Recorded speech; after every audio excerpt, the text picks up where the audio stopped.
नमस्कार, मैं हूं राजेश। बहुत बहुत स्वागत है आपका हमारे इस चुनावी चौपाल में। आज हम बैठे हैं हरियाणा के सोहना विधानसभा में शाहजाबाद गांव के चौपाल पर और हमारे साथ गांव के कई लोग मौजूद हैं बातचीत करने के लिए कि किस तरह हरियाणा में इस चुनाव का हार किसके गले में जाएगा। हम इसी को तमाम जनता से आज जानना चाहेंगे इस चौपाल में कि आखिर ये हरियाणा का ये चुनाव किस करवट जा रही है।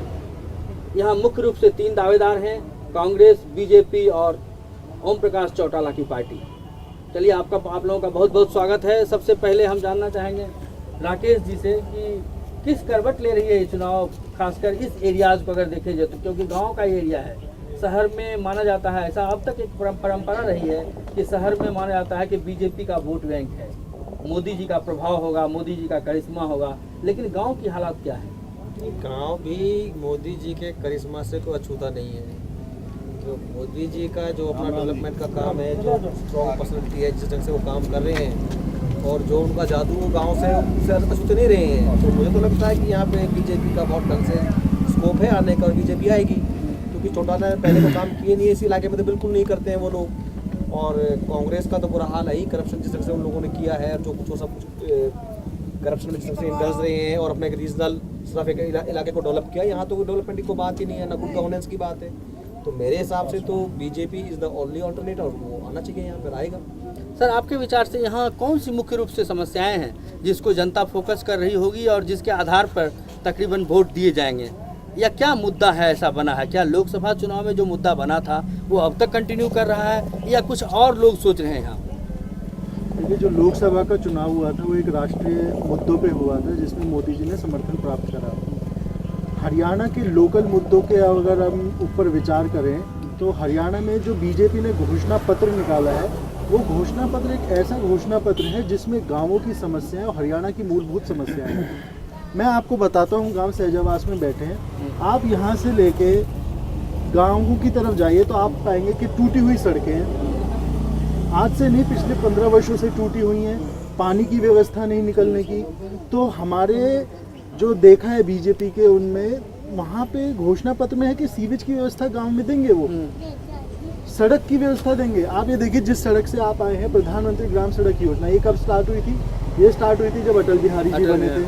आज के समय में रोड जो ये बन पा रही है सिर्फ अटल बिहारी की उससे ही बन पा रही है। चलो, अगर हरियाणा में बीजेपी की सरकार आती है तो काफ़ी अच्छा यहाँ पे वातावरण बनेगा। एक लिंग अनुपात की जो समस्या यहाँ पे है उनको भी उन्होंने सुधारने का करा है, जो स्वास्थ्य की समस्या है, जो शौच की समस्या है, और जो गांवों का जो उन्होंने रूप दिया कि गांवों की शक्ति, इससे गांव में रहने वाले व्यक्ति का बहुत मान सम्मान बढ़ता है कि गांव में हमारी सबसे ज़्यादा शक्ति और सम्मान है और सोच है। तो गांवों को आधार बनाते हुए जो विकास की बात कर रहे हैं मोदी जी, मेरे को लगता है कि निश्चित तौर से लोकसभा में जैसे हमने जीत ली है, विधानसभा में भारी मतों से हम जीत के आने वाले हैं। ताऊ, क्या ये माना जाए कि 10 साल में जो हुडा की सरकार रही, इन्होंने कुछ नहीं किया विकास के लिए? इतने चमचमाती गुड़गांव है, उसके बगल में ये गांव है, इसने अपनी रोहतक साइड में किया या कुछ नहीं? हाँ, कुछ नहीं। रोहतक साइड के अलावा कहीं कुछ नहीं किया। यहाँ तो ऐसे ही बैठे रहते, न कोई सड़क है, न पानी है, न बिजली है, बिजली ही नहीं देते। इनने तो हमारा भट्टा गोल कर दिया, हमारे पास कुछ नहीं छोड़ा और जमीन इनने के बाहर करने बन रही। तो जमीन का फायदा आप लोगों को नहीं हुआ, क्योंकि शहर के बगल का गांव है, जमीन महंगी होके बिकी होगी, इंडस्ट्री लगी होगी, तो आपका फायदा तो आप लोगों को भी हुआ होगा। ना, हमको कोई फायदा नहीं। मंदिर रेट में ले ली। क्या बोल रहे थे? क्या देखो जी, ऐसा है, 1947 में हमारा देश आज़ाद हुआ था और आज़ादी के टाइम पे कांग्रेस पार्टी थी। हमारे इंडियन सिटीजन जो हैं कांग्रेस में ब्लाइंड फेथ रखते थे, लेकिन इस कांग्रेस ने आज़ादी के 60 साल पूरे हो गए, इस देश को बर्बाद कर दिया। अपनी मनमानी करी, बिल्डर्स पैदा किए, प्रॉपर्टी डीलर पैदा किए। आप एक चीज़ देखिए, मैं यहाँ गांव लेवल की तो बात छोड़ दीजिए, कांग्रेस के लिए गांव की कोई इकाई नहीं होती।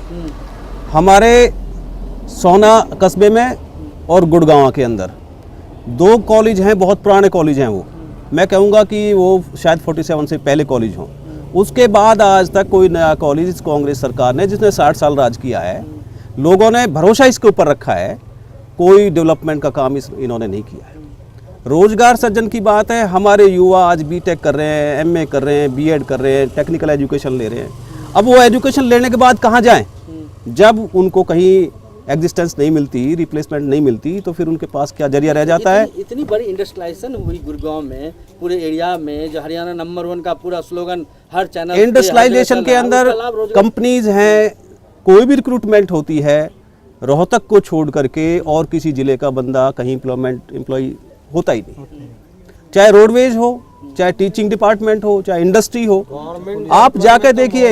मतलब एक ये है कि कोई रीजन है पर्टिकुलर जहाँ से उद्यान इलेक्शन लड़े हैं या उससे पहले चौटाला थे, तो जो उनका अपना एक एरिया नहीं, है, उसके अलावा चौटाला के अंदर जाटवाद इतना बहुत भयंकर था, लेकिन उससे भी भयंकर इस हुड्डा के अंदर हमने देखा किसी नॉन जाट को एम्प्लॉयमेंट मिली नहीं है पिछले 10 साल से।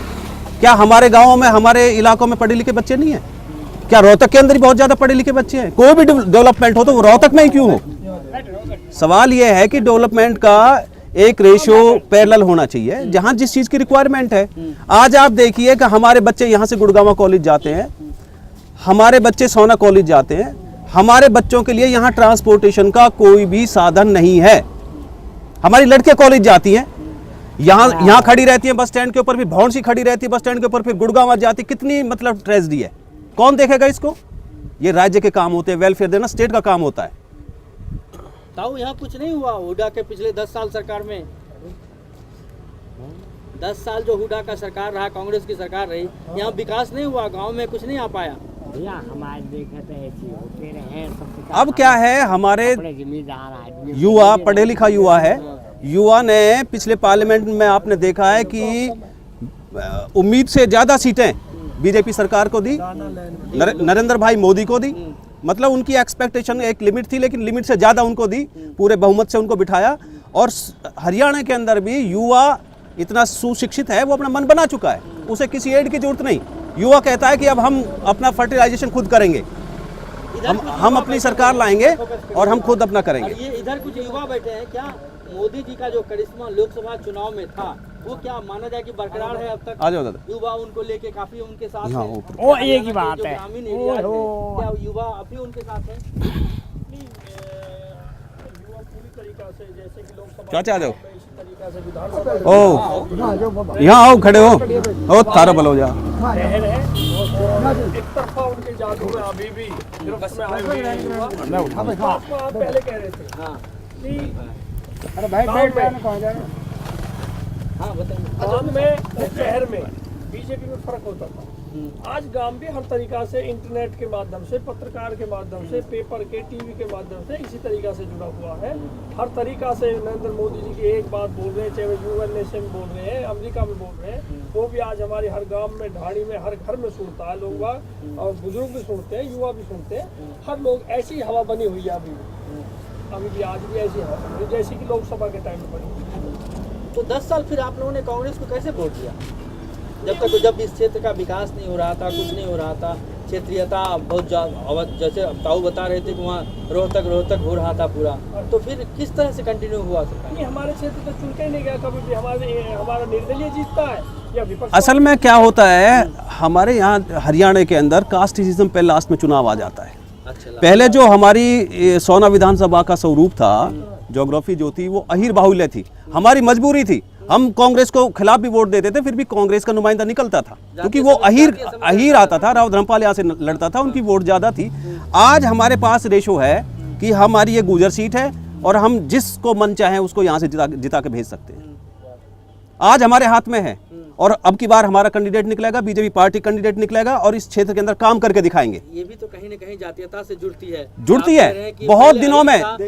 60 साल में देखिए, 60 साल में हमको मौका मिला है, हमने परिसीमन नहीं किया, परिसीमन करने वाली सरकार है, लेकिन सरकार ने हमारी रुचि को देख करके, हमारे एरिया को देख करके परिसीमन किया है। जब सरकार ने हमें चांस दिया है तो उस चांस को हम क्यों वेस्ट करेंगे? हम अपना कैंडिडेट लाएंगे। हमारा कैंडिडेट भारतीय जनता पार्टी का लड़ रहा है, अच्छा कैंडिडेट है, सुशील आदमी है, काम करने वाला आदमी है, कोई बिल्डर नहीं, कोई प्रॉपर्टी डीलर नहीं, कोई कुछ नहीं, समाज के बीच में रहेगा और काम करेगा, और हम यही उम्मीद करते हैं।